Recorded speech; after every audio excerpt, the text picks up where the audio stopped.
कैसे हैं आप सब। आई होप आप सब बहुत अच्छे होंगे और एकदम मज़े में होंगे। और फ्रेंड्स, आज है दशहरा, तो आप सभी को दशहरा की ढेर सारी शुभकामनाएं।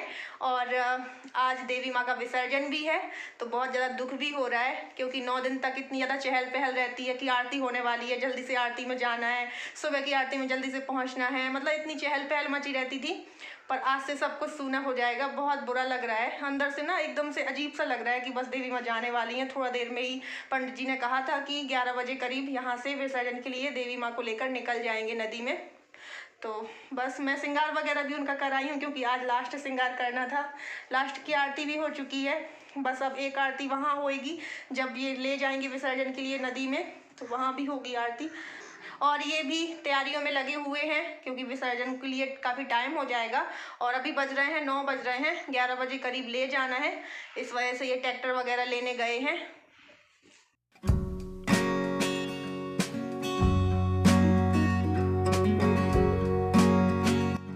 और ये देखिएगा, जो कुछ दिन पहले वाइट गुलाब का पौधा लगाया था वो इतने अच्छे से लग भी गया है, और इसमें एक साथ इतने सारे फूल भी आए थे। तो एक मैंने कल तोड़ भी लिया था और अभी भी 4 लगे हैं, बहुत सुंदर लग रहे हैं। और यहाँ पर सारी तैयारियाँ हो गई हैं माता जी को विसर्जन के लिए ले जाने के लिए। तो यहाँ पर ट्रैक्टर में ये तखत वगैरह सब सेट कर दिया गया है, माँ को भी उसमें बैठा दिया गया है। और बाकी का जो सामान है, हवन की जो सामग्री वगैरह थी, वो राख वगैरह और जवारे, ये सारी चीज़ें रख रहे हैं। और जितने भी कलश थे ये सब विसर्जन में ही साथ में जाएंगे, तो वहाँ ये भी विसर्जित हो जाएंगे। तो ये सारी चीज़ें रख रहे हैं, क्योंकि टाइम हो रहा है, नदी तक जाना भी है। और पंडित जी ने कहा था कि 11 बजे चले जाना, तो 11 भी बजने वाला है, तो यहाँ से निकल जाएंगे 11 बजते ही।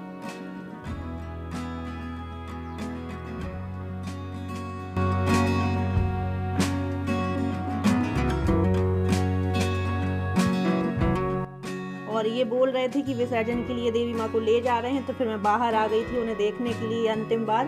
तो बस यहाँ पर मैं भी खड़ी हूँ अपने गेट के आगे। और बस माता अब जा रही हैं, सबको छोड़ के अगले साल फिर आएंगी। और इतने टाइम बहुत ज़्यादा दुख हो रहा था मुझे। और ये लोग देवी माँ को विसर्जन के लिए ले गए हैं, और मैं भी जा रही थी, पर जो नदी का रास्ता है, यहाँ से जाने के लिए नदी तक का रास्ता है, वो कच्चा है, ऊबड़ खाबड़ है, अभी रोड नहीं बनी है, इस वजह से फिर मुझे नहीं ले गए हैं।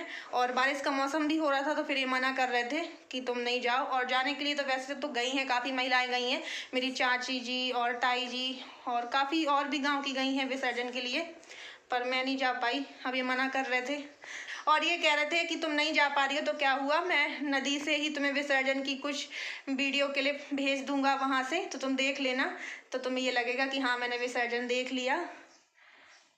और अभी ये लोग पहुँचे नहीं होंगे नदी तक, क्योंकि रास्ता वैसा है ना, तो धीरे धीरे करके ले जा रहे हैं।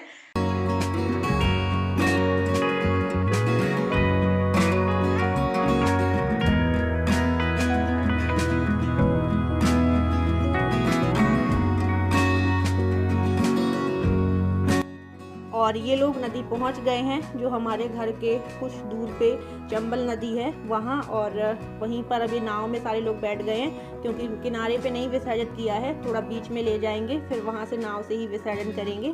और बस ये माँ के अंतिम क्षण हैं जो हम लोग देख रहे हैं, फिर माँ अगले साल आएंगी। और जब ये कह रहे थे कि जब हम लोग सब लोग हाथ लगाए थे, 5-7 लोग विसर्जित कर रहे थे बीच नदी में, तो अजीब सा लग रहा था, आंखों से अपने आप आंसू निकल रहे थे कि माँ छोड़ कर जा रही हैं, तो अगले साल फिर आएंगी।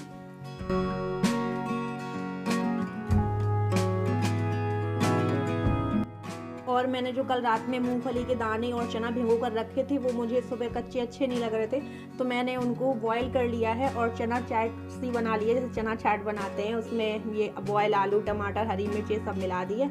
और कल के छेना रखे थे कुछ, तो मैंने उसको भी नाश्ते में शामिल कर लिया है। और नाश्ता करने के बाद में अब मैं आ गई हूँ खाने की तैयारी में, क्योंकि ये भी विसर्जन से लौट कर आने वाले होंगे, तो खाना खाएंगे आकर।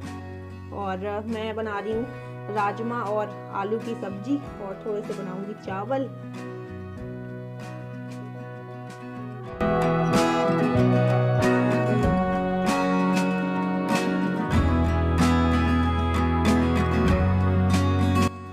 और ये भी आ गए हैं विसर्जन से लौटकर, और खाना वगैरह खाकर मुझसे कह रहे थे कि मैं बहुत थका हुआ हूँ और मैं आराम करूँगा। और ये देखिएगा कितना अच्छा आराम हो रहा है, मोबाइल चला रहे हैं और अभी कह रहे थे मैं थका हुआ हूँ, आराम करूँगा।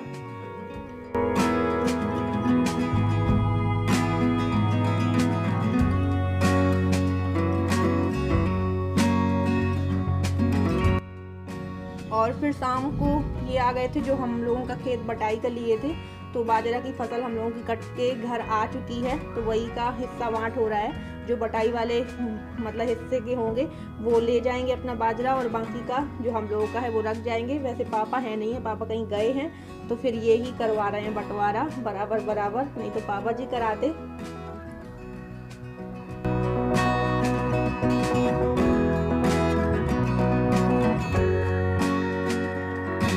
और हमारे यहाँ दशहरा में जितने भी घर में वाहन होते हैं, छोटे से बड़े तक जितने भी वाहन होते हैं, उन सब का पहले तो सुबह उनको नहलाया धुलाया जाता है, यानी कि उनको सब साफ़ किया जाता है। उसके बाद में फिर शाम को उनका पूजन होता है। तो यहाँ पर ये बाइक की पूजा कर रहे हैं, और उसमें हल्दी चावल ये सब लगा रहे हैं। और सुबह इन्होंने धुल दिया था, विसर्जन के लिए जा रहे थे, तो वैसे ही जल्दी से थोड़ा सा जब समर चल रही थी तो पानी डाल गए थे, कहते हाँ धुली कहाई है। और यहाँ पर ये अगरबत्ती वगैरह जला रहे हैं। और आज अभी थोड़ा देर पहले बारिश भी हुई थी, अब तो बंद हो गई है।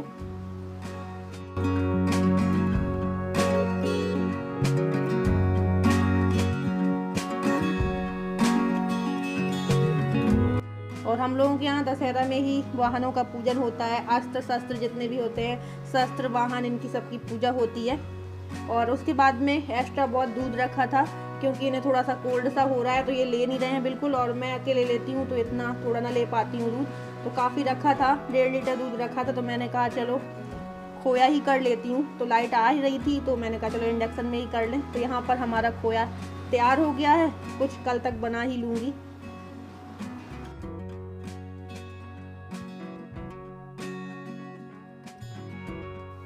और मुझे पान की याद ही नहीं रही थी, ये मार्केट गए थे सुबह, तो ये मीठा पान लगवा कर लेकर आए थे, तो ये फ्रिज में रख दिया था इन्होंने, तो वैसा हो गया है थोड़ा सा।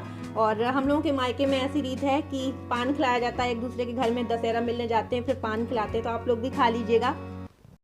और फ्रेंड्स, मैं आई हूँ इनके लिए चाय बनाने को, क्योंकि बोल रहे थे कि चाय बना दो, आज शाम को नहीं पी है इन्होंने, तो मैं अब बनाने जा रही हूँ। और अभी भी शाम ही समझ लो, अभी बज रहे हैं 8:30 का टाइम हो रहा है, अभी रात के 8:30 बज रहे हैं। तो बस अब मैं इनके लिए चाय बना दूँ, क्योंकि अभी इन्होंने खाना नहीं खाया है, कह रहे हैं बाद में खाएंगे, चाय पहले बना दो फिर खाना खाएंगे। तो मैं इनके लिए चाय बनाने आई थी, तो मैंने सोचा आप लोगों से मिल लूँ और ब्लॉग की एंडिंग भी कर दूँ। और इतने टाइम डेली हम लोग आरती में होते थे, शाम की आरती 8 8:30 बजे होती थी, जैसे कभी कभार लेट हो जाती थी तो 8:30 बजे, नहीं तो 8 बजे से तो होती थी। तो इतनी टाइम तो आरती में होते थे और बहुत अच्छा लगता था। आज एकदम सूना सूना सा लग रहा है, ना तो कोई भजन कीर्तन कुछ भी नहीं आवाज़ आ रही है, नहीं तो डेली इतने टाइम से डैग बजने लगता था और माता की आरती शुरू हो जाती थी, तो सूना सूना सा लग रहा है। अब तो टेंट वगैरह भी उस जगह से हट गया है, तो वो जगह ही अजीब सी लग रही है। तो चलिए फ्रेंड्स, आज का ब्लॉग यहीं पर करती हूँ एंड, मिलती हूँ आपको अगले नेक्स्ट ब्लॉग के साथ में। और हाँ, अगर आज का ब्लॉग पसंद आया हो तो लाइक ज़रूर कर दीजिएगा, और जो न्यू हो वो सब्सक्राइब कर लें, ताकि हमारे न्यू ब्लॉग आप तक यूं ही पहुँचते रहें। तो चलिए friends, bye bye, love you all, take care.